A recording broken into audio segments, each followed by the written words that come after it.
14% of high school students in Michigan smoke cigarettes, though that number is lower than the national average of 18%. Health officials are still alarmed. Fox UP's Kelsey Nemistow attended a special presentation today on smoking. So, what'd you learn, Kelsey? Well, Ben, it is very alarming. However, that number is actually a lot lower than we think. Michigan is doing a lot better as far as percentages go.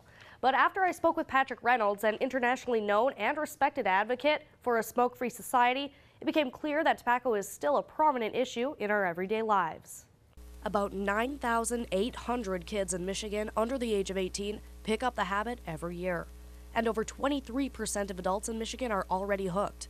Nationally, numbers are even worse. Tobacco advertising has targeted kids in the past, and that they really want them to smoke because they know that if they don't get them by 19, hardly anybody over the age of 19 starts smoking.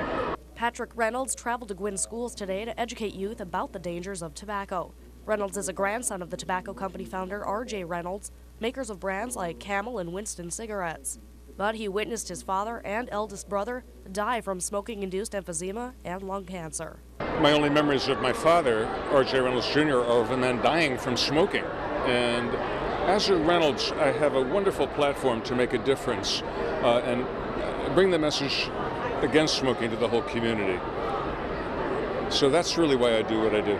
As a result, Reynolds has devoted his life to an anti-smoking campaign. Since 1986, he became the first tobacco industry figure to turn his back on the cigarette business. Students at Gwynn were all ears as Reynolds shared his personal experiences with tobacco and stories from others who've been affected. They're like little sponges, and it's a great age to reach out to those students and educate them and help them understand and see some of these issues, especially with tobacco.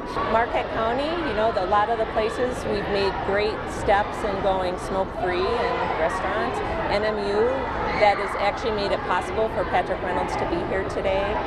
They have just gone smoke-free on campus, and I think it's going to be a wave of the future. Well, according to the state of tobaccocontrol.org, Michigan ranks very low for keeping the state smoke-free. It goes by letter grades.